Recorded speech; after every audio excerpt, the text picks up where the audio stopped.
Now start, ma'am. A very good afternoon to everyone. So we are here again to for yet another webinar with the Cutting Edge series webinar which we have every Tuesday. And today's webinar is in association with Ajmer and Kota Society. I welcome everyone, all the delegates, the faculty, esteemed faculty for this webinar. The Cutting Edge webinar series has given us a platform to interact with all the colleagues all over India, our OBGYN colleagues, which helps in maintaining a camaraderie between all of us and also sharing knowledge. So I welcome you all for this webinar. I request the organizers to start a prayer so that we can have an official inauguration of the webinar.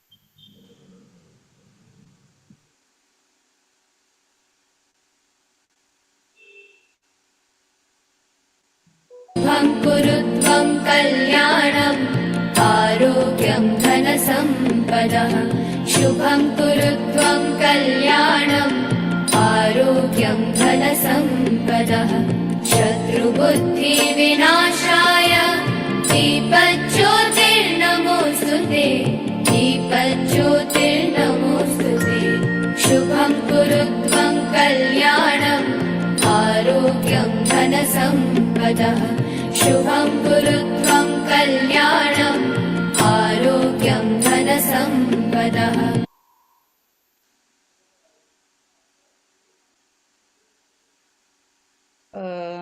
Thank you. Now I request our President, Dr. Aarti Nimkar, President POGIS, to give her presidential address. Hi everyone, I welcome you all for this webinar of the Cutting Edge. We have started from last year and now we are continuing it. Today it is with the Ajmer OBGYN and Kota OBGYN Society. I welcome all the Kota OBGYN Society faculty and which are watching or hearing this webinar and also from the Ajmer Society. So we are today having the guest of honor, that is Dr. Deepak Dej, senior IVF specialist and laparoscopic surgeon from the Kota, and Dr. Deepali Jain from the senior professor of the OBGYN from the Medical College Ajmer. Now the first session will be by the Vaishali Sawan, Dr. Vaishali Sawan. She is going to speak on the preeclampsia screening in the new Hyderabad.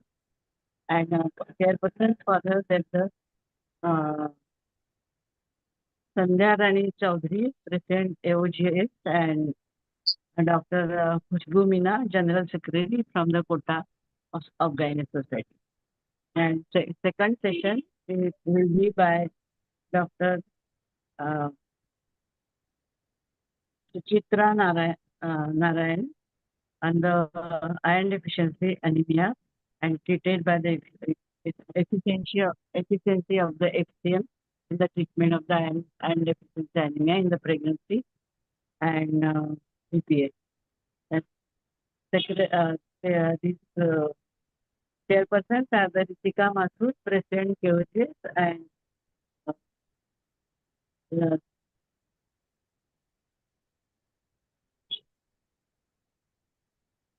second, who is the second chairperson? Sandhya? It's Sandhya. Please say, I am Sandhya chairing. will, yeah, and Sandhya will conduct this webinar. So, Sandhya, please go ahead. Thank you, ma'am. Thank you for your kind words. I request Dr. Vaishali Sawan, who is the Vice President-elect POGS 25-26, and also she's the Vice President West Zone Foxy electoral candidate for the next year. So I welcome Vaishali ma'am to say a few words. Thank you, Sandhya. It's indeed a great honor for Pune Obstetric Gynec Society to have such eminent, great leaders and eminent faculty with us today for Cutting Edge webinar. And we have this webinar every Tuesday, 4 to 5 p.m. Dr. Minu Agarwal had started these interesting webinars. And we are truly, truly grateful to Dr. Deepak Das, Dr. Deepali Jain, such senior members who are here today as a guest of honor and who will be giving us their blessings. And Ajmer and Kota Society was so very cooperative. Last minute, we arranged all this webinar. Dr. Sandhya arranged everything. And because of the response we got from you, we could arrange this webinar quickly and carry on with the academic program. So thank you very much, Dr. Suchitra, Dr. Sandhya, Dr. Khushbu, Dr. Ritika, and all the speakers and chairpersons who are here. So I think, Dr. Sandhya, we can move ahead. Yes, thank you, ma'am. Now I request our General Secretary, Dr. Meenakshi Deshpande, ma'am, to kindly introduce both the guest of honors. Yeah, thank you, Sandhya. And at the outset, as the Secretary of Pune Obstetrics and Gynec Society, let me welcome all the faculties of Ajmer and Kota Obstetrics and Gynec Society. We are very happy to have you here on the POGS platform, Madam and Sirs.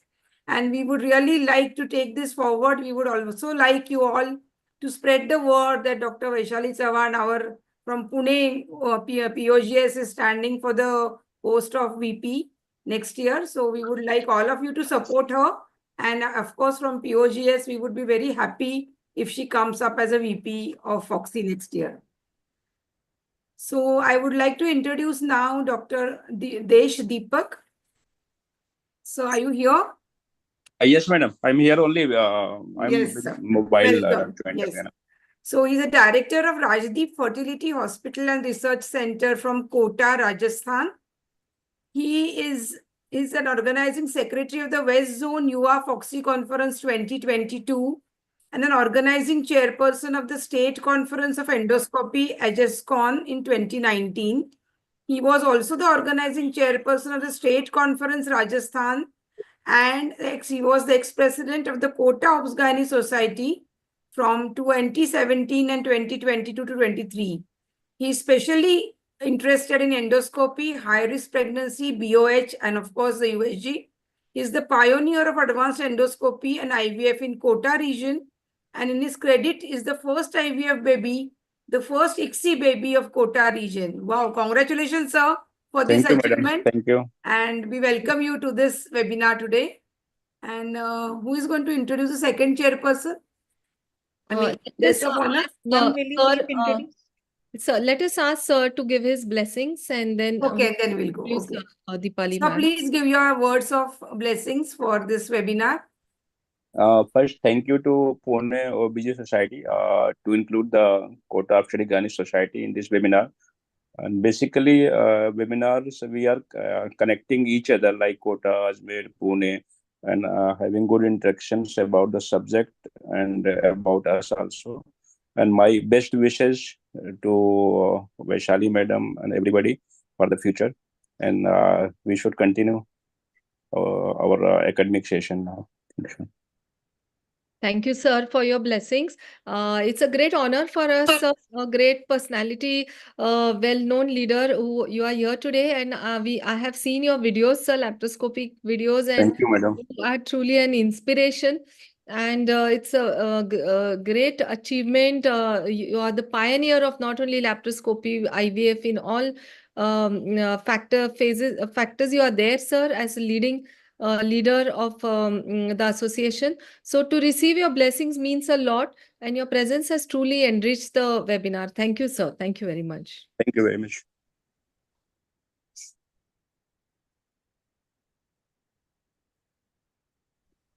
Sandhya, can we introduce Yes, Deepali ma'am? ma'am, I request Dr. Meenakshi to please introduce Deepali madam only.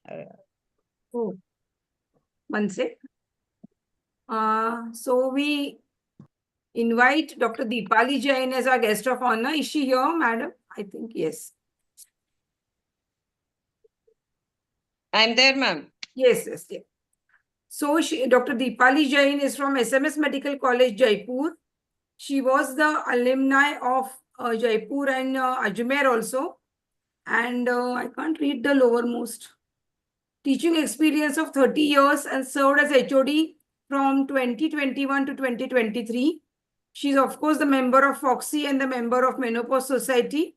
She's attended various conferences as reputed faculty. She's the examiner for undergraduates and postgraduate examinations. She's published various articles and papers, national and international levels. So we welcome you, madam, and request you for a few words of blessings. Thank you very much, madam. And comparing myself with Dr. Deshpande, I feel a little intimidated. I do not have too many laurels and feathers in my cap that way. But all the same, it is only my long-standing teaching experience, and I feel overwhelmed by the fact that you people have really accepted, invited me as a guest of honor. So I'm indeed thankful to the Pune OBGYN Society for giving me this honor and to be part of today's very interesting academic feast.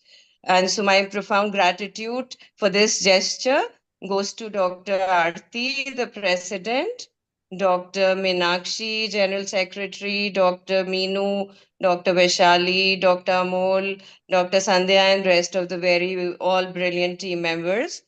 But I'm glad to notice that there is a changing trend in today's modern practice, wherein we are moving towards generating awareness about the preventive aspects of treatment. So, opening these windows and throwing light on how to early diagnose diseases. And today's very interesting topic happens to be um, clinical entity, HDP, preeclampsia, it's early diagnosis and screening. And if we do that, we can confidently treat it thereafter. Likewise, effectively managing iron deficiency anemia with this wonderful molecule, FCM. So all these interesting topics are really going to be throwing a lot of light onto how we in the futuristic years are going to be managing diseases, grounding more at the grassroots level and preventing diseases. So I feel very happy that a lot of work has been done and you people are taking a wonderful initiative. So I welcome all the dynamic speakers and my blessings for a grand success of today's webinar. Thank you so much. Thank you for including me. Thank you, Jane, madam. It was a pleasure having you here. Thank you, ma'am. And we would like Thank you. your presence to be there during the webinar, and we would like your valuable inputs. And it's a matter of great honor for us to have such a reputed teacher amongst teachers with us. And we would like to have your valuable inputs. Thank you, ma'am. Thank you. Thank you very much. Thank you, ma'am, for your kind words. Now we move on to the first academic session, and that is on preeclampsia screening newer horizons. And for the first session, I would like to call upon the chairpersons. So Dr. Sandhya Rani Chaudhary and Dr. Khushbu Meena madam. So I'll introduce them. Meenakshi madam, will you please introduce Dr. Sandhya madam? She is not joined, but she'll join sometime. Can I introduce Sandhya? Anyway, Yeah. I'll introduce Dr. Sandhya Rani. Then you can Yes, introduce yes. the second chairperson. No problem. Yes, yes, yes. I hope we will have Dr. Sandhya Rani Chaudhary as soon as she becomes free to this webinar. She is Associate Professor of OBGYN in Ajmer. She's got a special interest in high-risk pregnancy and minimum invasive surgery. She's published papers in national and international journals and also presented research papers in national conferences. She's worked as an internal and working as an internal and external examiner for UG and PG. She is the ex-secretary of Ajmer OBGYN Society and currently the president of Ajmer OBGYN Society. So we welcome Dr. Sandhya Rani Chaudhary to this webinar as a chairperson. Thank you, ma'am, for over the to kind you, introduction. yeah, Dr. Sandhya. Yeah, I would like to introduce our next chairperson, Dr. Khushbu Meena madam. She's an associate professor, Government Medical College, Kota. She's a secretary of Kota OBGYN Society, presently 24-25, member of FOXY. She's a master trainer of comprehensive abortion care services at Regional Center, conducted labor workshop in FOXY Zonal Conference 22. And her areas of interest include high-risk pregnancy, infertility, gynaecoscopy surgeries, and surgeries. Yeah. And so we welcome Khushbu madam. Welcome, madam. She had joined actually. Thank you, ma'am, Yeah, for yeah, kind, yeah. kind Welcome, ma'am. introduction. Welcome. Thank you, ma'am. Thank you. Yeah. Thank you. So I request Khushbu madam to introduce Dr. Vaishali Chavan, our speaker, formally, so that we can begin with her talk. Good afternoon, everyone. Thank you for giving me such a good opportunity to serve you in a Pune Obs and Gynae Society as a chairperson. And it's my honor to introduce Dr. Vaishali Chauhan, ma'am. She is the clinical director of Cloudmin Hospital, Kalyani Nagar, Pune, director of Sanvi Clinic Women's Healthcare Center. She is the vice president-elect Pune OB/GYN Society 2025-26 and Honorable General Secretary Pune OB/GYN Society 2023-24. She had a various publication, chapter in various books, contribution mainly Foxy focused chapters in international publications, and she received various achievement in the Samja Bhushan Award, Vaidevak Gaurav Purashkar, and Lokmat Award, Thank you, ma'am. Inspiring Gynecologist of the West India, awarded by the Economic Times. It's a great honor to introduce Madam. Thank you for thank you to give the opportunity to Kota Obs and Gynae Society for this platform. Thank you very much. Thank you, Dr. Khushbu, for the kind introduction. And I'll start with the topic immediately. I would like to share my screen.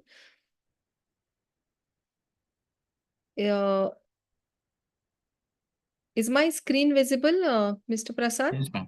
Yes. Yeah. So my topic is preeclampsia screening newer horizons. And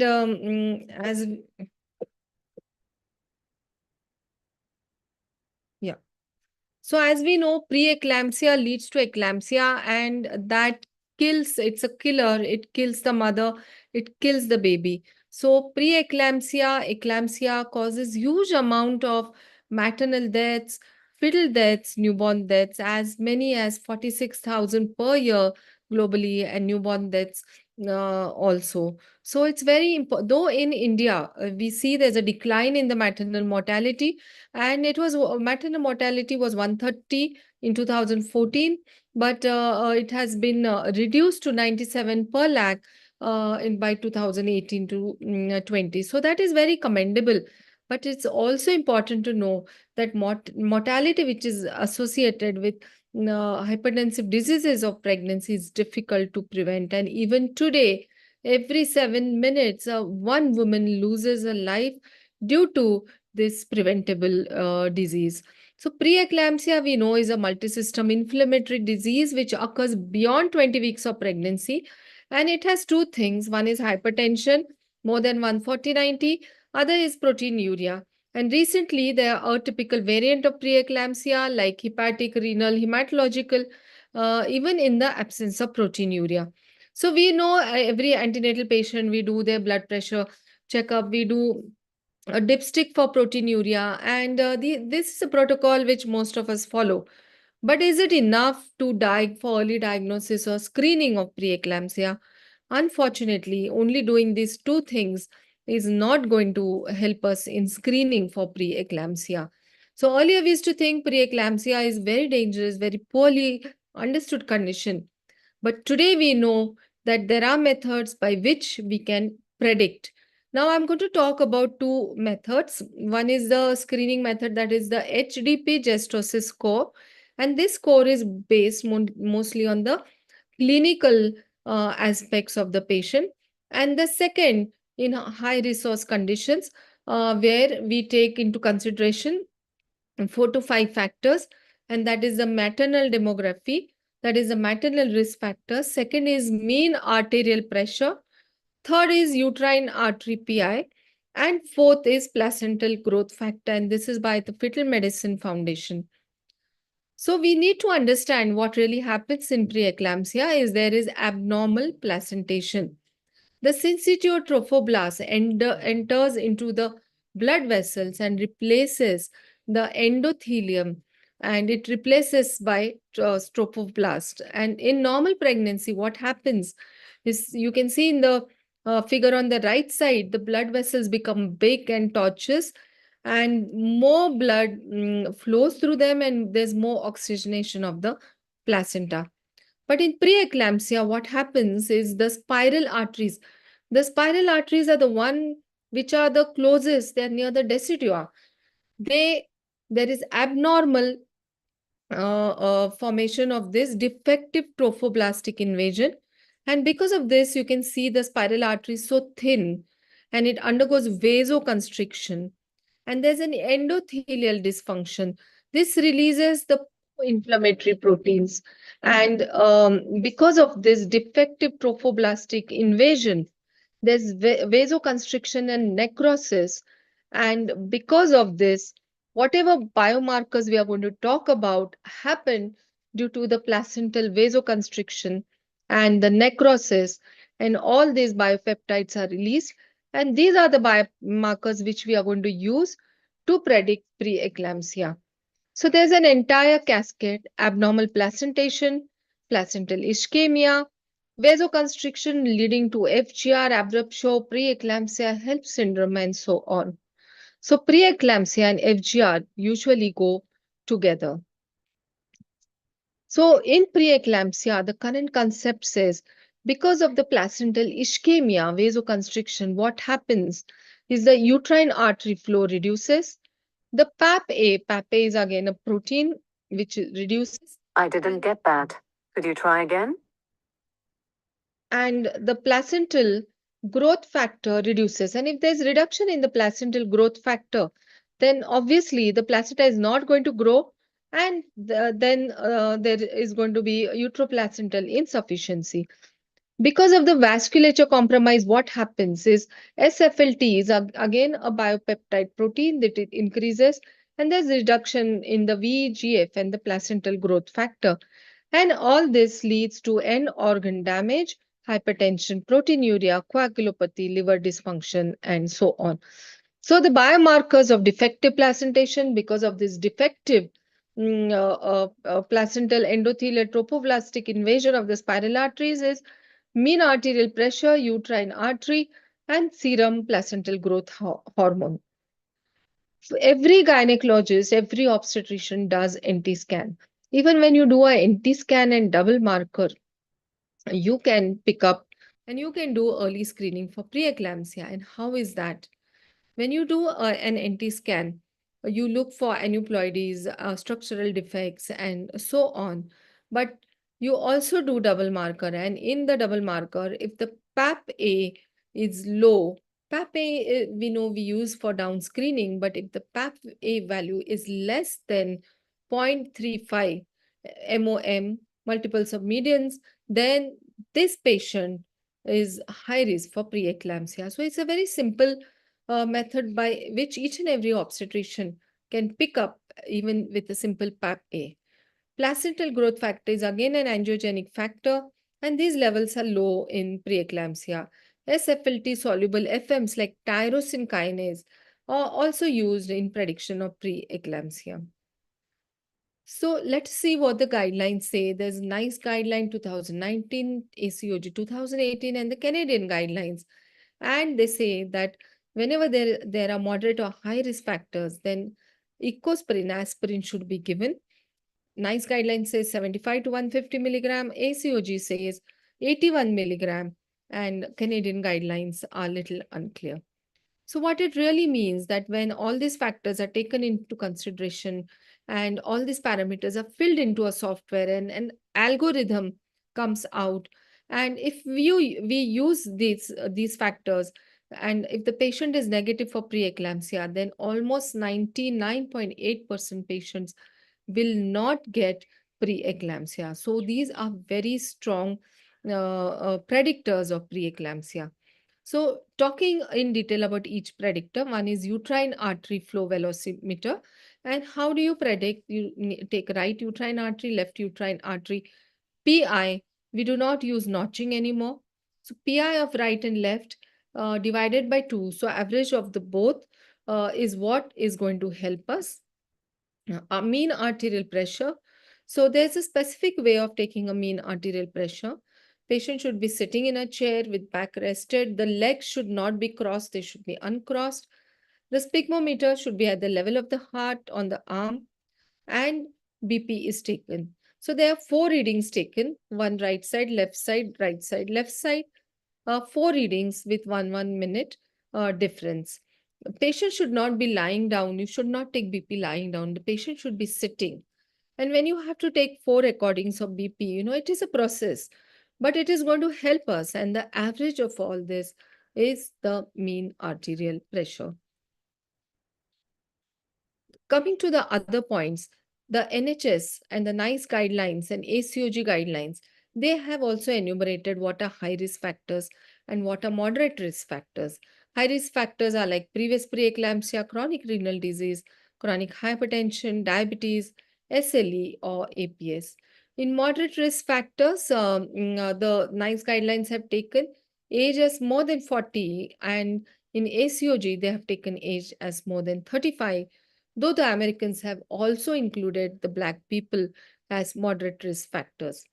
So when you think about the maternal high risk factors, uterine artery Doppler, mean arterial pressure, and biochemical factors like PAPA and placental growth factor, and you put this all in the software, and then you will get a reading, and by which we can predict that yes, this patient is high risk for preeclampsia. And there are various models and softwares which are available which can predict this. There's also a very important ratio called SFLT1 and placental growth factor.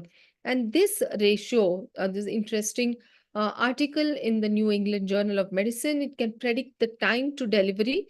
And if this ratio is less than 38, means this woman is low risk. But if the ratio is more than 85, then that means she is high risk.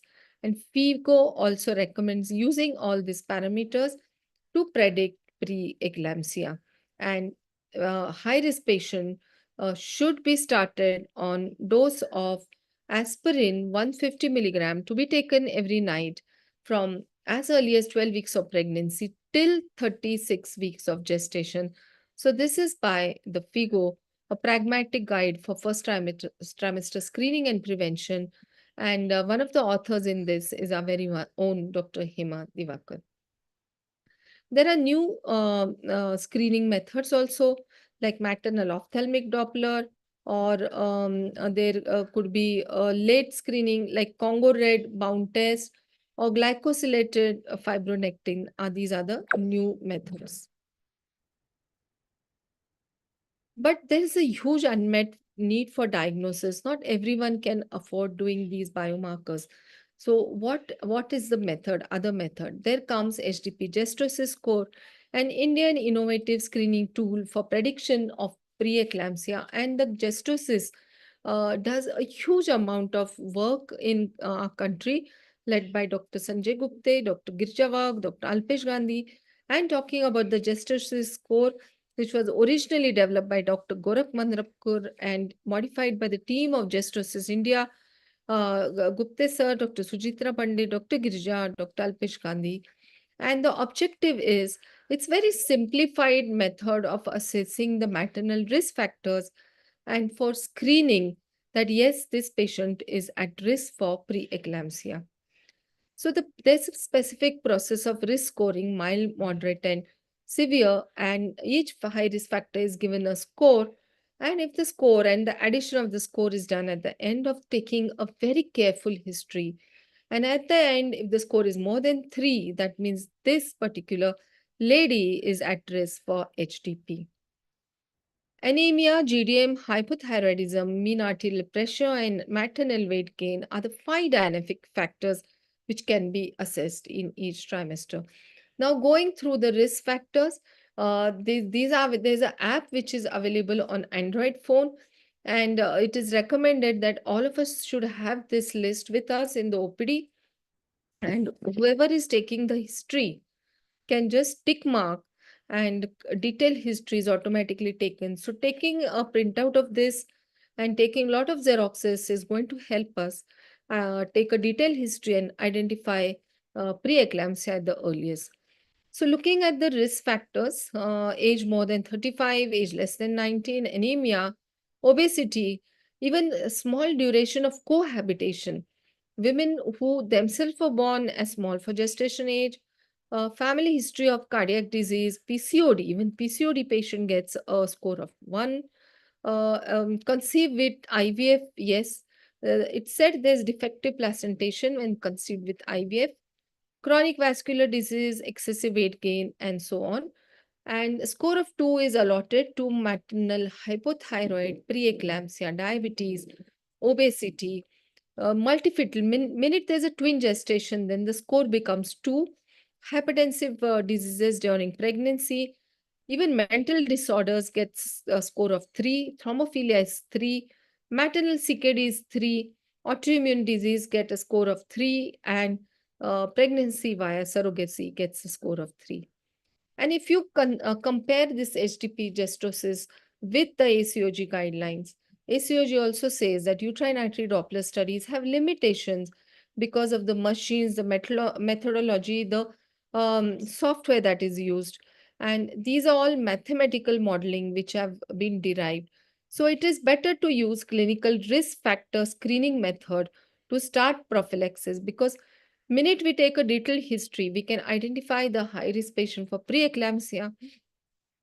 And the aim is to start aspirin as early as possible, low-dose aspirin as early as possible. And this can be done by taking a detailed history alone. So the NICE guideline also recommend this, that clinical risk factor-based screening is strongly recommended. The HDP gestosis score actually has high sensitivity and high specificity, and the diagnostic accuracy of HDP gestosis score has been studied, has been proven by many studies. The Jammu study showed it had 80% sensitivity, 97% specificity. The Vishakhapatnam study also concluded the same, and right now many studies are ongoing. So minute you identify the high-risk patient for preeclampsia, patient should be put on aspirin from 12 weeks of pregnancy till 36 weeks of pregnancy. Early aspirin helps because aspirin balances the level of thromboxane A and prostacyclin, and this helps in adequate uteroplacental flow. Aspirin low dose has a lot of maternal safety. So you can, and a lot of literature is there to support the use of low-dose aspirin. So to summarize, HDP risk factor based screening for HDP is cost effective. ACOG and NICE guidelines also recommended. HDP's gestosis score is practical, doable. It's a promising tool with good positive predictive value, high sensitivity and specificity. Also, whenever possible, the newer tools of combination of low maternal serum concentration of placental growth factor, uterine artery pulsatility index, maternal parameters. This is all based on mathematical modeling, maths modeling, software and all. And in high resource setting, it is recommended, and if possible, it should be done. So choosing the right investigation for the right pregnant patient is important. And the right to survive pregnancy and childbirth is a basic human right. With this, I would like to thank you for listening to me, and I seek all your blessings as I go in for election, seeking your blessings for the post of Vice President Foxy West Zone. The election year is 2025. Thank you, everyone. Yeah, I have stopped screen sharing. Yeah, thank you, ma'am, for the wonderful and elaborative talk. I request Khushbu madam to give her inputs and closing comments. Thank you, ma'am. It is a very informative and interesting and as well explained session taken by the madam. This topic is quite complicated to understand, but she made it very easy to understand. And she mainly focused on addressing on the preventive modality as well as the early diagnosis, which could be missed because of our routine busy schedule in the day-to-day practices. We have to focus on these things to make to avoid the complication in the future of this patient. And again, she had emphasized on the role of aspirin for prevention of the preeclampsia in the high-risk cases. And she put her effort to make this topic easy to understand. Thank you, madam, and blessing from our side for future delivery. Thank Really you. very informative session, Vaishali. Yes. And nowadays, in Kota also, all the gynecologists, they are doing uterine RT-PI also. We are trying to do along with the dual marker. So, as far as prevention is concerned now, I think every gynecologist should learn sonography and every gynecologist should learn to how to do the Doppler. Thank you very much. Rightly said, sir. Checking for uterine artery, uterine artery is quite stable and it's easy to measure the uterine artery Level, yes. pulsatile. And there's a learning curve of only 8 to 10 days. So Yes. any obstetrician can get it really. And thank you, sir, for your valuable inputs And and all the best, all the best. We are with All you. the best, ma'am, for future. thank you. Delivery. Thank you, Dr. Khushbu, for your very elaborative about whatever I spoke and the way you described. Thank you very much. Thank you. It's quite a nice, and ma'am, it is very informative because it is very difficult to understand the preeclampsia in such a easy way. You explain Right. each and everything in very small and bit and easy way. Thank you, ma'am. Thank you so much. So much. Thank you. Thank you, Vaishali. Thank you, sir. Thank you. So with this, we move on to the next session, and for chairing the next session, I would like to call upon Dr. Ritika Mathur, madam. Can we have a CV, please?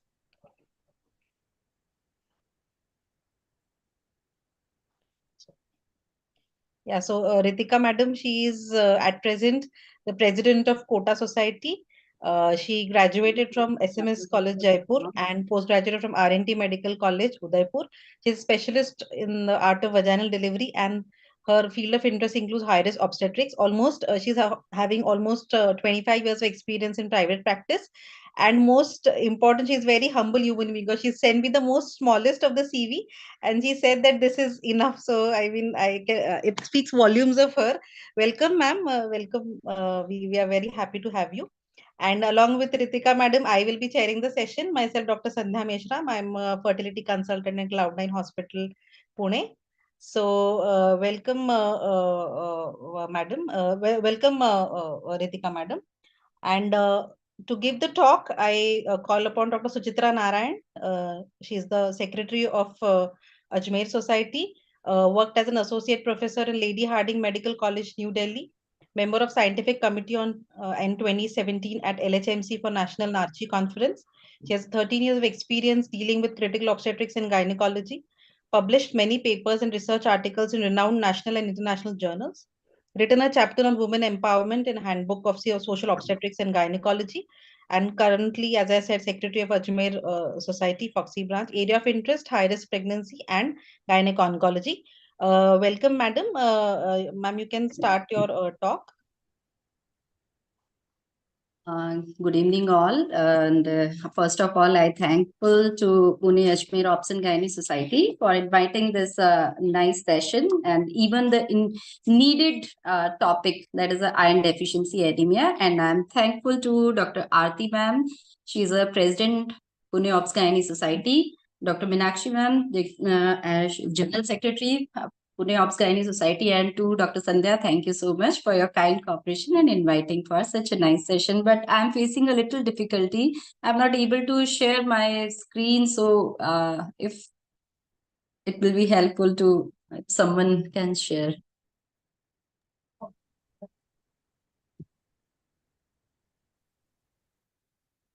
Hello. Yeah. Thank you so much. So shall I go? Yes, ma'am. Yes, ma'am. Please. Yes. Okay, thank you so much. So this is a very important one of very common, even we are in routine, we are discussing about and treating the iron deficiency anemia, comprehensive management of iron deficiency anemia. A gynecologist means our perspective, guidelines and insight and what are the best modalities which are available in a current scenario. So next, please. Yes. In iron deficiency anemia, hemoglobin synthesis is limited due to the lack of iron. Consequently, it will lead to a person anemic. There are 3 phases of iron deficiency anemia. The last one is the phase of that is clinical anemia. According to WHO, anemia in pregnant women is defined as if hemoglobin level is less than 11 gram per deciliter. This is the most common cause of anemia during pregnancy in developing countries. There are, in a worldwide, you can see 14% incidence of anemia in developed countries and 56% in developing countries. Please, who is dealing with this slide chain next? I'm just the next so that Mr. Aman Yes. can change the slide. Aman, when ma'am says next, you can change the slide. Okay, fine. So IDA is estimated to cause 22% of maternal death worldwide. Overall, 1/3 of the pregnant women are anemic in the whole of the world. So please next. Concern about the IDA during pregnancy in Indian context, if we see, then there are the 3,26,000 estimated maternal death as well as 12,497,000 associated disabilities with the anemia only. Next, please. And next. There are the few factors that are responsible for the final representation of anemia, that are distal causes, intermediate, as well as the proximal factors, and few are the biological drivers. In the distal factors, there are few ecological factors. Intermediate, out of the intermediate, there are socioeconomic factors and healthy household environment that is responsible for the anemia.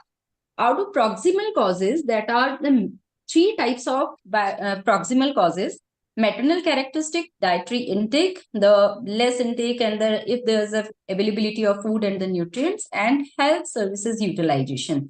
These are the proximal factors on which we medical fraternity works to correct and treat.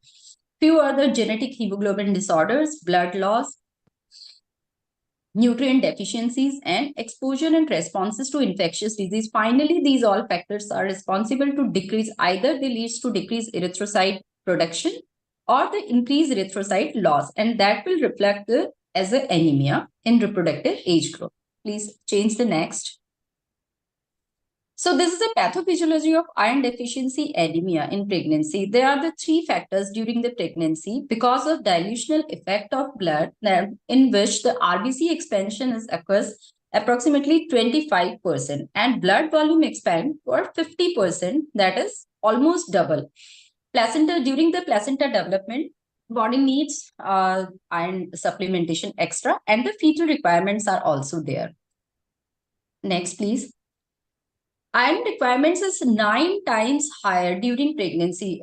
In a non-pregnant patient, only 0.8 milligram per day iron requirement as compared to pregnancy. During pregnancy, 7.5 milligram per day. That is 9 times higher. And this is the table showing that the gross iron demands, like 230 milligrams obligatory iron losses. For the newborn baby requires 270 milligrams, and placenta an umbilical cord 90 milligrams, and blood losses that are expected during the delivery is 200 milligram elemental iron. So total gross is 1240 milligram, and so that's the total net iron demand is 630 milligram during the whole pregnancy. Next, please.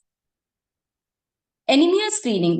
This is the guidelines, both the ACOG, renowned ACOG, and the RCOG guidelines. There are different guidelines for the anemia. If a primary or any gravid patient comes to us with an antenatal checkup, then at the first trimester, first CBC, then at 24 weeks, and then 28 weeks and 36 weeks of gestation as per ACOG. But RCOG says the extra CBC requirement, that is on the 24-week only if the patient is carrying the multi-fetal pregnancy. So in cases of twin or triplet, we have to go at 24, otherwise only 3 times at first visit, 28 weeks, and then 36 weeks. Next, please.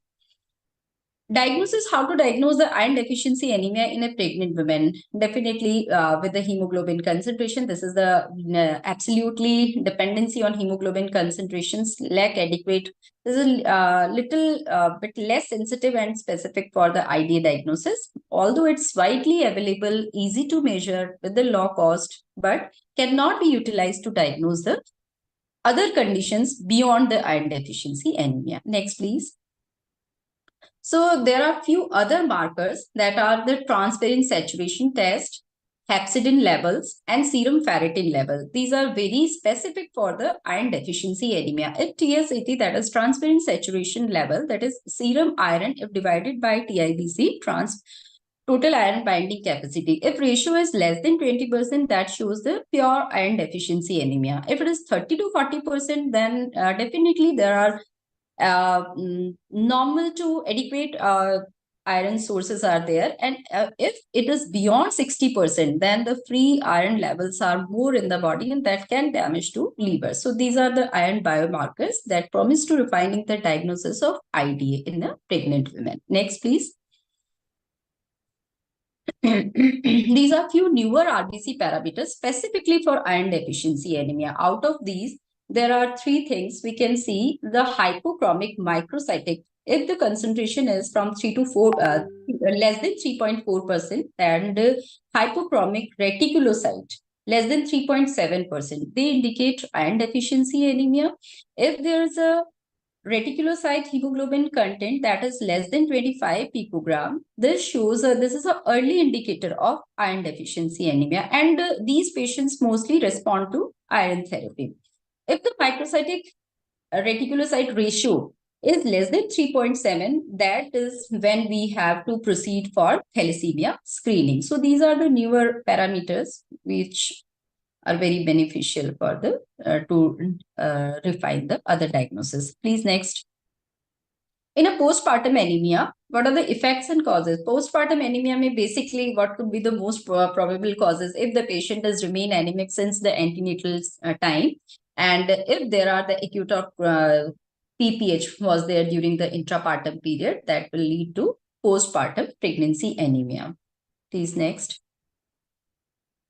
Diagnosing the postpartum anemia is a complex hematological changes in the aftermath of childbirth. According to WHO, PPA, how can we make a diagnosis of PPA? That is, if hemoglobin level less than 11 gram per deciliter within 1 week after delivery.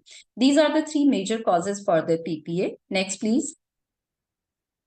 These are the complications for of postpartum anemia: tiredness, breathlessness, palpitation, infections, particularly in the UTI as a UTI.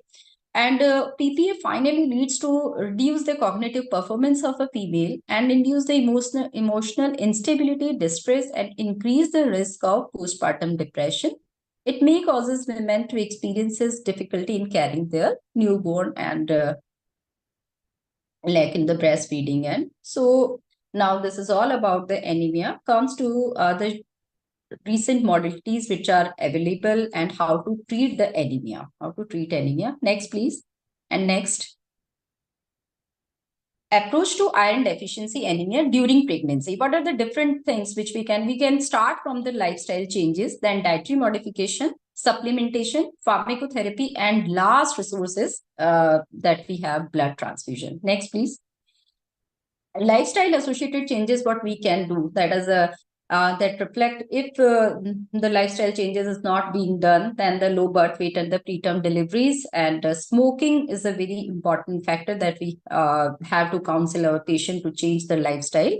Again, the coffee is less harmful than the tea, as because coffee reduces 60% iron absorption in comparison to tea that decreases up to 80% of the iron absorption. Next, please.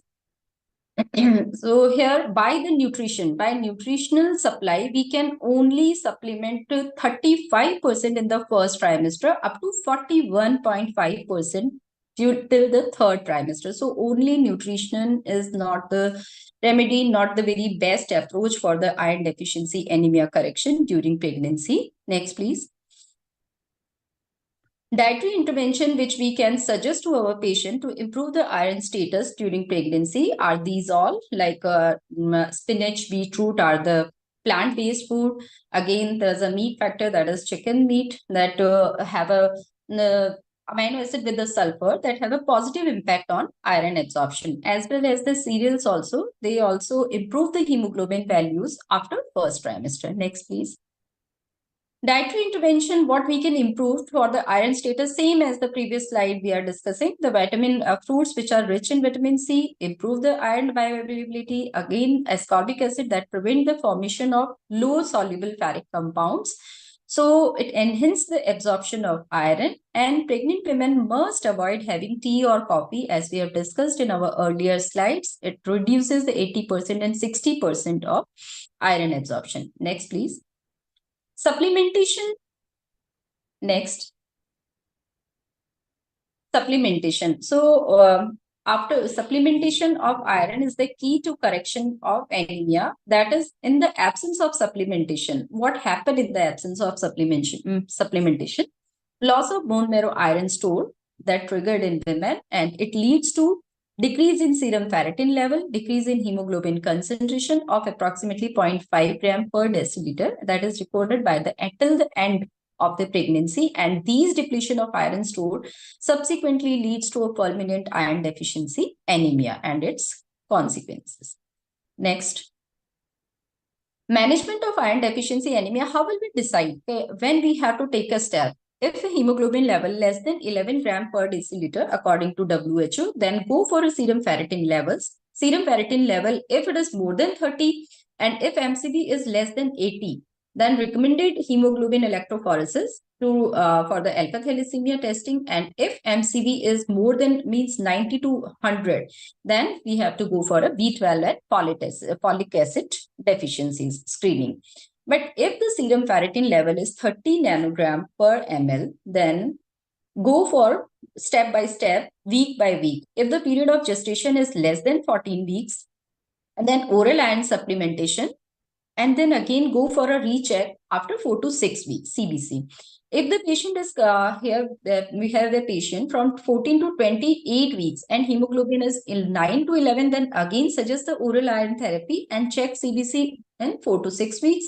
Recommend IV iron if there is a persistent anemia even after the 6 weeks of oral iron therapy. If hemoglobin level is less than 9 gram per deciliter or high risk factors are there, then we have to go for IV iron therapy. If patient comes to us after 28 weeks, then recommend IV iron to replenish her iron deficit, usually at the dose of 1000 milligram for the moderate to severe anemia. These are the few factors, high risk factor, where we have to be precautious. Next, please. Therapeutic for the IDA in pregnancy. Therapeutics are like, yes, next, please. Next. ACOG suggests that oral iron is the considered first line treatment for IDA treatment. And next, CDC also recommend oral iron therapy as the first line, and we have to go for oral iron first. So next, the absorption of oral iron increases with increasing dose of oral iron up to 160 milligram per day. This is the maximum limit. Higher the serum ferritin levels are observed, then oral iron supplementation taken between meals or at the bedtime. These are the few studies which showing these results. Means nowadays we can advise our patient for the better compliance and better absorption, alternate day iron therapy.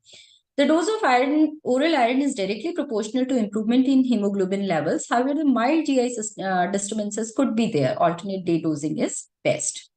Next. So these are few oral iron formulations that are available. That is ferrous iron salts.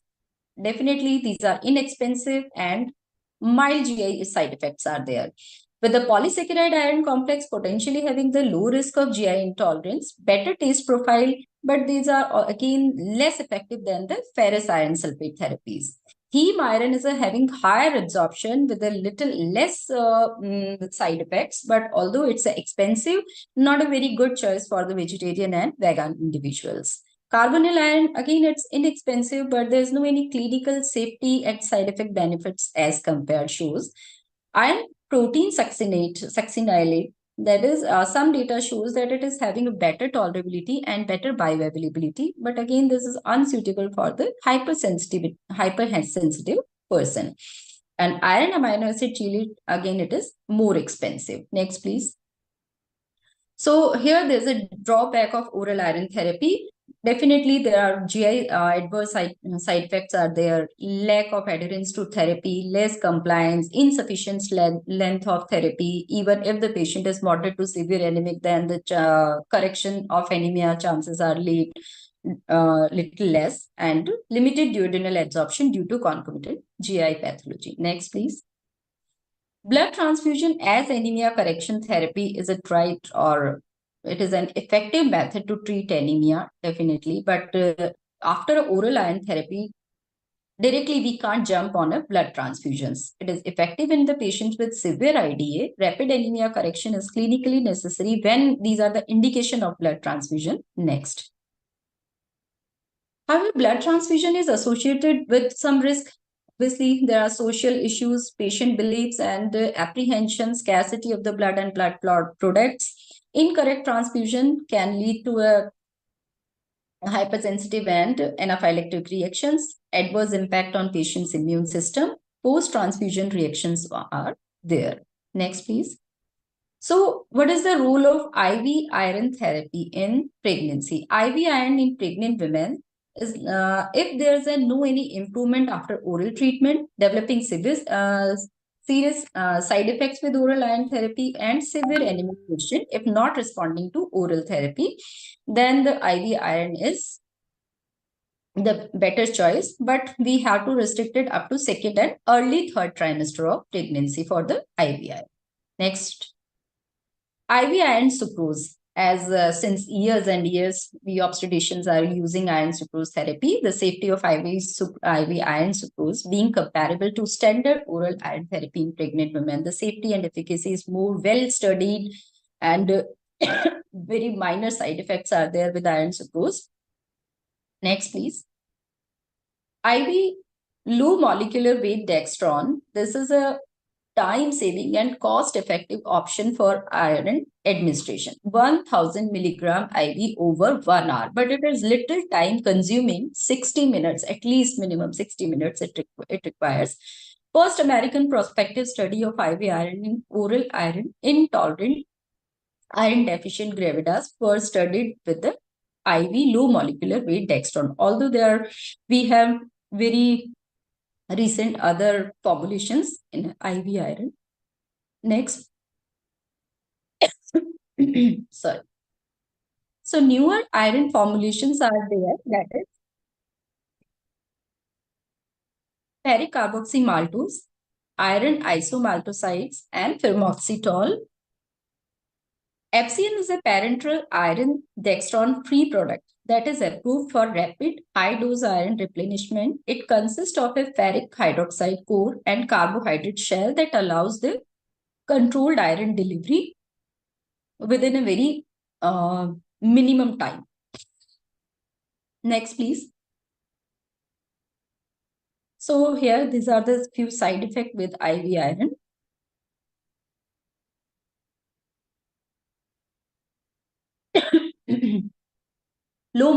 These are the few IV iron formulations that are low molecular weight iron dextran, ferric gluconate, iron sucrose, fermoxytol, iron isomaltoside, and ferric carboxymaltoside. So side effects are least with the ferrous isomaltoside and the FCM preparations rather than the ferric gluconate.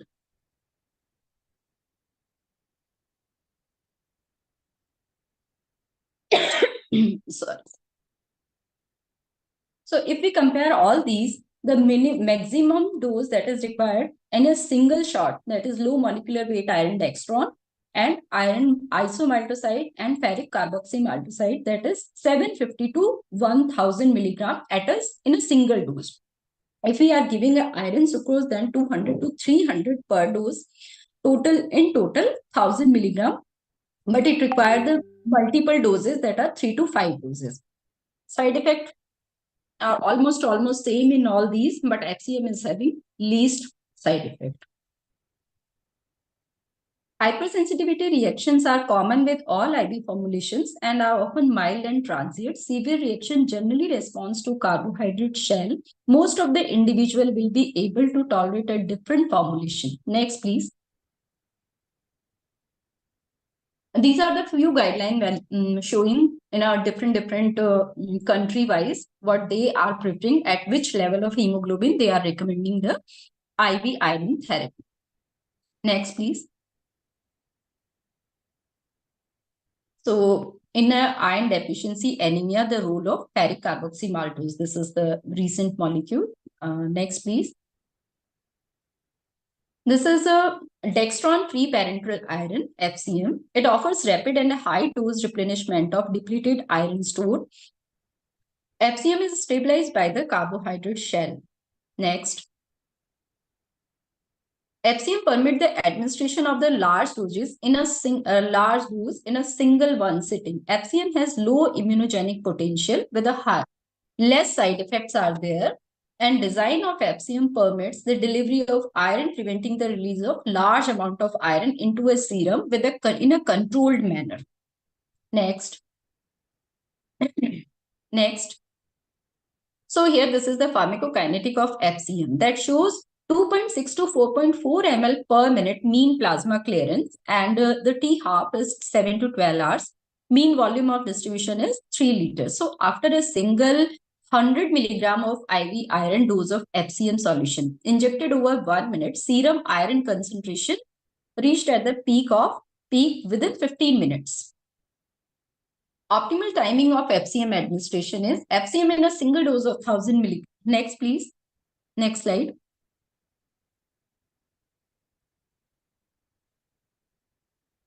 Yes. FCM in a single dose of 1000 milligram administered during 12 to 24 weeks. As we have discussed, second trimester is the best for IV iron supplementation to substantial improvement in the iron status. And FCM in the last, if we are giving in the third trimester, then it should be at least 2 weeks prior to the expected date of delivery. Next. These are the few clinical studies confirming the reality. Next. Next. Treatment with the FCM demonstrated improved indices in manner of hemoglobin, serum ferritin concentration, and transferrin saturation levels. Although when it was compared in a postpartum anemia, FCM improved the quality of life in comparable to oral ferrous sulfate in patients with inflammatory bowel disease, AUB, and congestive heart failure. Next. When we compare it against the other IV formulation, the rate of side effects, adverse effects are similar in the FCM, but FCM is reported to exert lower rate of dysphagia and hypotension in comparison to other IV iron formulation. Next, please. So here the FCM related associated adverse event, as we all know, there are very least side effects are there in terms of with other that are associated with other iron preparations, that are decreased phosphate level, hypophosphatemia, dizziness, flushing, all these. Next. Next. So in this PROMISE study, we next please. We summarize that this is the study done on 1800 of pregnant women with IDA, and it shows it was assessed that efficacy and safety of IV FCM in adolescent as well as the IDA patients, and that shows, next please, next. That shows pregnant women with IDA improve the hemoglobin level, serum ferritin levels, and also the transferrin saturations level. These are the few exclusions were there. If the patient having hemoglobin less than 4 gram, first trimester, hypersensitivity, and these. Next. Next. Next. FCM in the management of IDA in pregnancy, that shows these three things. Hemoglobin level was increased by 3.6 gram per deciliter, serum ferritin by 16.96 microgram per liter in women with moderate anemia, 7 to 9.9 gram per deciliter. There was an improvement in hemoglobin by 2.74 gram per deciliter. Women with mild IDA, a rise of 1.99 gram per deciliter hemoglobin was recorded. These was the results and interpretation of that real observational study. Next, please. So FCM management and IDA pregnancy, this is again another subgroup analysis which was done, and that shows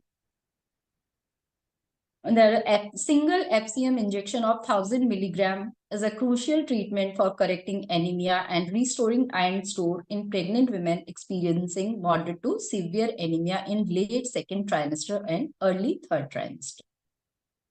Next. The mean rise of hemoglobin at 12 weeks was significantly higher in the FCM group. FCM was associated with a greater improvement in a fatigue score, and number of visits were less required in FCM group. No any serious side effects, and the events were noted in other groups. So FCM has the advantage of large dose administration only in a single sitting. So this is the crux of our FCM studies. In a prospective study and a prospective comparative study, two were done in 2016 and 13. With the comparative results, they shown that very effective in improving hemoglobin concentration in an early replenishment of iron store. Next, please. Next slide. Next. So here, this is the summary of iron deficiency anemia induced complication in mother. As we all know, in mother during an antenatal period, it leads to preterm labor, placental abruption, severe PPH, preeclampsia. Due to PPH or anemia, the patient will end up in hysterectomy, shock, increased ICU admission, and maternal death could be there. Next, on a newborn, preterm birth, low birth weight, small for gestational age, fetal distress, cognitive disorder, intellectual disability, and iron deficiency anemia in newborn could be occur. Next. So FCM is a better choice during pregnancy, as we have discussed in detail. Yes, it is. Next. The FOXI recommendation regarding FCM is the FCM is a dextran-free IV oral IV iron preparation that allows rapid administration of high dose of iron. And in postpartum anemia correction, it is also having a best role.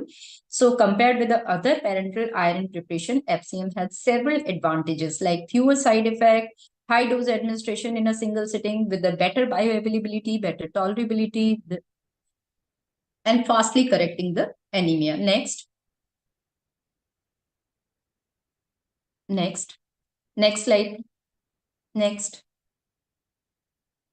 So these are the few slides having with the Anemia Mukt Bharat. As we all know, these are the criteria of hemoglobin level during pregnancy. Either no anemia, mild, moderate, and severe. So National Technical Expert Committee on FCM says, yes, this is the best IV iron therapy, can give easily administered during pregnancy as well as in a postpartum anemia. Next, please. Indications, as we have discussed, moderate anemia during pregnancy after first trimester, after 14 weeks. If oral iron is not tolerable, non-compliance to oral iron, no any improvement of hemoglobin, or it is less than 1 gram per deciliter, even after 4 to 6 weeks of oral iron therapy. Moderate anemia after 32 weeks of gestation due to iron deficiency. In patients with severe iron deficiency anemia due to iron deficiency at 13 to 34 weeks of pregnancy. Next. So guidance note is, this is the how to calculate the iron deficit. That is total iron deficient is equal to 2.4 multiplied body weight and in kilograms multiplied by hemoglobin deficit, that is target hemoglobin in gram per deciliter minus actual hemoglobin in gram per deciliter plus 500. Next. This is how to administer the FCM.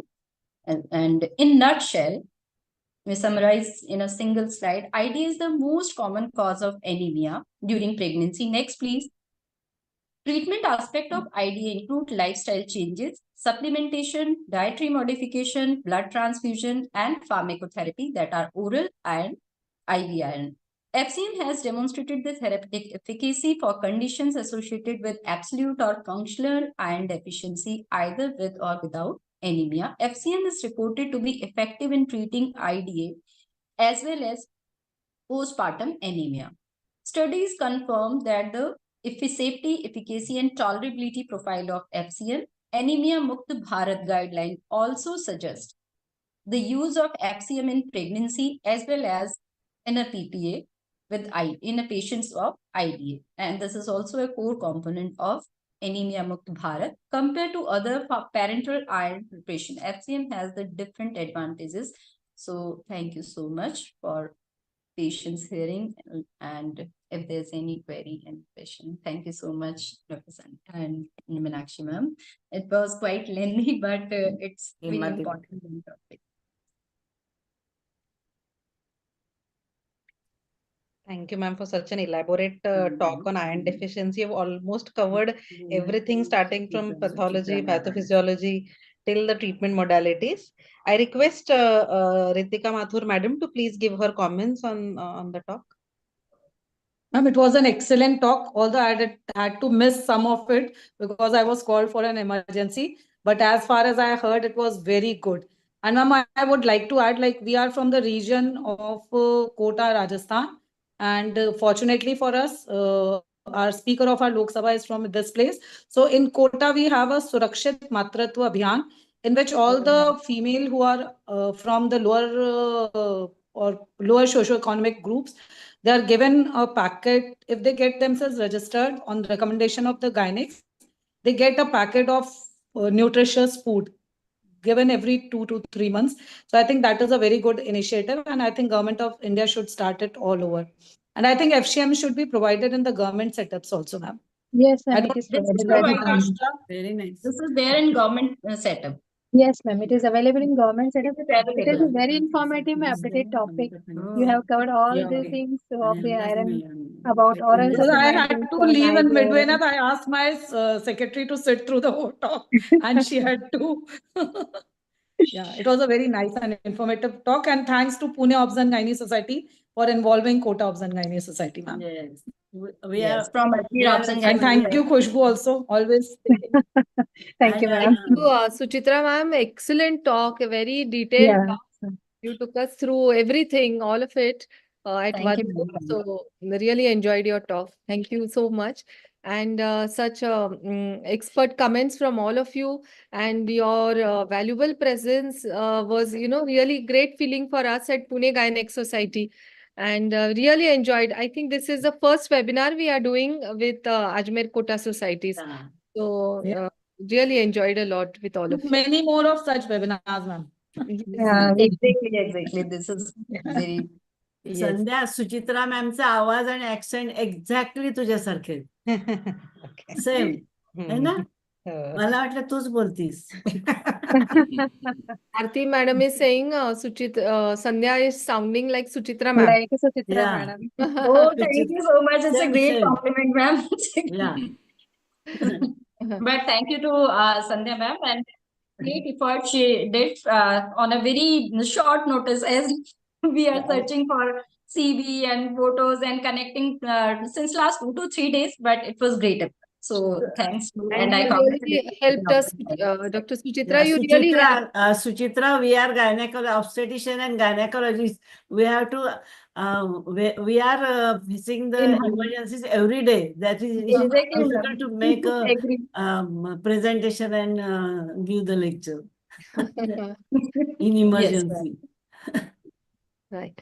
And it was so good of sir to be here for the entire webinar. And really, sir, your presence here has truly made us very, very happy. Such esteemed big Thank you. personality. All the with- best, Vaishali, for you. Yes. Thank you, sir. Thank you, sir. And our president is very dynamic at present, Ritika. She's very dynamic and very good team leader. Yes. Sir Vishali को दिखाएंगे अगली बार. हाँ, पक्का. Yes, ma'am. Yes, ma'am. Dr. Vishali, just catch hold of Desh Deepak sir. He'll get you all the votes from Rajasthan. Thank you. This webinar is, like sort of get together between 3 societies. Yeah, get together. Yes, yes. We know each other, madam. We get inputs from so many other, cities when we Yes, have never ma'am. visited. Yeah. Yes, ma'am. And sometimes it is good for the referral also. Suppose my infertility patient went to the Pune, then I will say, go to Vaishali and take the treatment. And we would also like to visit Ajmer and Kota sometime. Yes, Welcome, very ma'am. Welcome, ma'am. Welcome. Ma'am, you are always welcome at Kota. Yes. You give us the occasion to visit the Kota and Ajmer. Definitely, So- ma'am. Definitely. We will come. Definitely. Definitely. Sure. Let us meet at the AICOG and then we can plan something out. Yeah. Yes, Yeah. yes. Yeah, ICOG is We will plan a good get together at AICOG. Yeah, exactly. Yeah. We'll meet there and then we'll plan out something at Kota. Yes, yes, correct, correct. Yeah. Okay. Sure. Bye. And Okay. yeah, shall I give the vote of thanks, Yes, Sandhya, Vaishali? Yes, please do. Yeah, please. so Yes, ma'am. yeah, so after a much nice, you can say a very well groomed session of today, when we have got the talks by Dr. Vaishali Chavan and Dr. Suchitra Narayan, and both the talks have been very excellent, and the topics were also very well placed in front of the audience. I thank all of you, the chairpersons, the guest of honors, the faculties, as well as the delegates who have joined in for this webinar. And I hope we meet again and again. And of course, thanks to Prasad and his team, for Nirav and his team, for a nice platform and a nice link which they have provided with us. So thank you all for a great listening and a great webinar. Thank you, Thank you. ma'am. Thank Ma'am, you, this is Prasad Kulkarni. I have an announcement to make here. Yeah. Yeah, ma'am. So on the occasion of World Iron Deficiency Anemia Day, so we have organized a webinar. So which is on the unlocking the power of IVFCM When by it is Dr. from PC 8 to Mahapatra 9 sir p.m. today. Yeah. Okay. So there's a QR code. You can just scan here and log in. So there is an agenda which is shown, like we have a Q&A session and we have a keynote speaker, Dr. Jaideep Tang sir and Dr. PC Mahapatra sir. So we hope like all of you will join this interactive webinar today at 8 p.m. Yeah, send us on that platform. Yeah, group Sure. also, no? Yes, ma'am. Yes. Send the link. Yeah. Thank you. Okay. Thanks for Yeah. And you. thank you for BSV for being our academic partners. Thank you.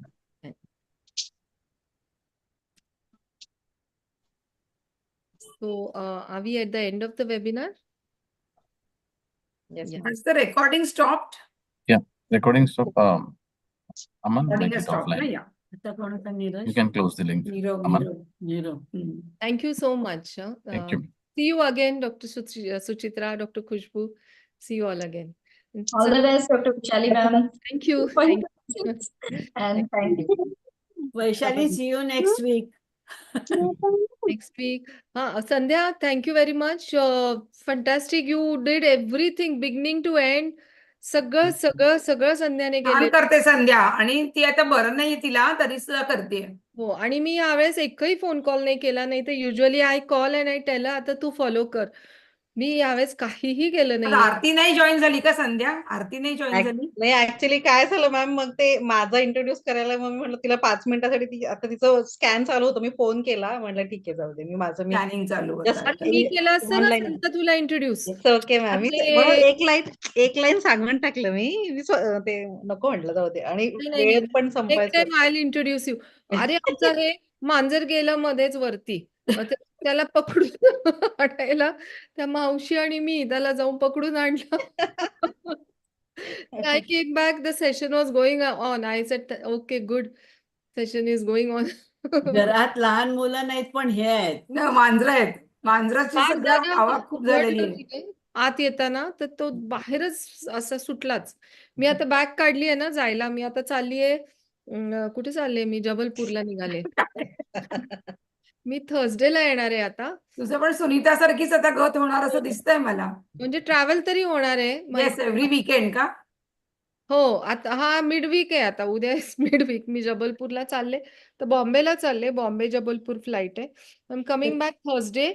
Madam मला नाही जमलं तर मी message करीन. I try to come for MCM, पण खूप उशीर झाला. यावेळेला we are doing it online. Online करतोय. ऑनलाईन आय जॉईन ना. I join online. दुपारी 4 वाजता ऑनलाईन जॉईन हो. लिंक पाठवतोय. बरं, ठीक आहे, चालेल ना. I join. चालेल. Thank you so much. Sandhya next कधी ग? कुणाबरोबर? कोणाबरोबर आता बघते. ते लिस्ट पाठवलेलं ना मॅम, मॅक्सिमम वोटर्स. बघ. वैशाली, तुझ्याकडे एक रिक्वेस्ट होती. मागच्या वर्षी एनडीओआरटीला तू सगळ्या ज्या ह्यांना पाठवले होतेस का all India college HODs and कॉलेजेसना फ्री पेपर्स साठी जे काही मेल नाही, पाठवायची? वैशाली कोरडे नाईक बघत होती, संध्या बघत होती, हो ना? नाही, मी मागच्या पेपर पोस्टला नव्हते, पण माझ्याकडे लिस्ट आहे कॉलची लिस्ट आलेली आहे, ईमेल आयडीज नाही आहेत. जरा ईमेल काय आयडी असेल तर पाठवा ना तुमच्याकडचं, म्हणजे ईमेल लोकांना आयडीज पाठवा. आहेत त्याच्यामध्ये मॅम, पण ते म्हणजे काही काही याच्यामध्ये आहेत, काही मिसिंग आहेत, तर मी पाठवते ते. आणि मी पण फोन करायला सुरू करते ना ते. हा, कारण आपण लास्ट डेट 10th डिसेंबर दिली आहे ना, तर तोपर्यंत काय येतं? येतील. संध्या संध्या आणि कांचन तुम्ही दोघी बोलताय ना एकमेकांबरोबर, हो, आणि yes. अनघाला पण इन्व्हॉल्व करा. एकदा रात्रीला मीटिंग आहे, झूम मीटिंग, काय हो. काय चाललंय मला कळू द्या ना. हा, फ्री पेपर्स. मी आधी वैशाली मॅडमशी मी बोलून घेते, आणि मग आमचं जरा काही पुढे गेलं की आणि कल्चरलचं कोण बघताय अवॉर्डचं? तीन कुंदन सर. मध्ये हे कांचन आणि मानसी शर्मा. ठीक आहे, ओके देन बाय, मला जायचंय. पेपर्स मध्ये तुझ्या बरोबर आनंद आहे मला आय वाटतं. Log out. Bye bye. Bye. Bye. Anagha आहे ना संध्या तुझ्या बरोबर? अनघा मॅडम आहेत, हो. हा, आणि कांचन आहे. कांचन. मॅडम ते अश्विनी राठोड कोण आहे? अश्विनी राठोड आपली मॅनेजिंग कमिटी मेंबर ते आहे, आहे. अगं. ती कधी येत नाही, ती प्रेग्नंट आहे ना. अच्छा, प्रेग्नंट आहे. ती पहिले ते आपले मेंबर झाली, ती मेंबर, आणि मध्येच भेटती मला. अॅन्युअलला येऊन तुझा चेहरा दाखवून जा. हो ना, मला माहिती नाही. ऍक्च्युली मी म्हणणार होते हे वेबिनार्स करायला अजून 1-2-3 लोक पाहिजे. म्हणजे मी बाकीचं सगळं प्लॅन करतेय, पण तुझ्या बरोबर आरती आहे, आणि आरती अनघा काय म्हणाली की तिला आधेमध्ये विचारत जा, कारण तिचं काय नेमकी मंगळवार ओपीडीचा वार असतो. मॅम त्यांचं नेहमीच हे मी आधीच आणि खूप बुधवारी ठेवलं तर ती करू शकते म्हणते ती. बुधवारी पण मग तिचं बुधवारी पूर्ण आपलं फ्री आता ते असतो. आपलं आता ते त्याला इलाज मंगळवार नाही. ठरलं ना एवढ्या वर्षी. तिला म्हणा ओपीडी बुधवारी शिफ्ट कर. हो, पण ते आता मी आधीच विचारलं, ते म्हणले 4 to 5 तर ओपीडी टायमिंग असतं, पॉसिबल नाही. आधीच विचारलं होतं, जेव्हा मीनू मॅडमचं करत होतो ना, तेव्हाच विचारलं होतं. मग आता अजून एकदा कोण लक्ष्मीकांत बेलेला विचार, तो पण काही काळ तयार होतो. ते नाही का? प्रायव्हेट प्रॅक्टिशनर्स काय कसं आहे ना 4 मॅडम, ते म्हणजे 5 करायला. हो. अगदीच इमर्जन्सी आली तर ठीक आहे, पण कमिटमेंट दिली तर आलं पाहिजे वेळेवर. म्हणजे इमर्जन्सी आपण समजू शकतो, पण पण मॅक्सिमम टाइम्स यायला तर पाहिजे ना, नाहीतर मग काही ना काही ते प्रत्येक वेळेला इमर्जन्सी मग ते नाही होत. इट डझंट वर्क, सगळं विस्कटून जातं. चालेल चालेल. तिकडे चालेल मॅम, ओके. चल, okay. Bye ma'am, bye bye. Bye.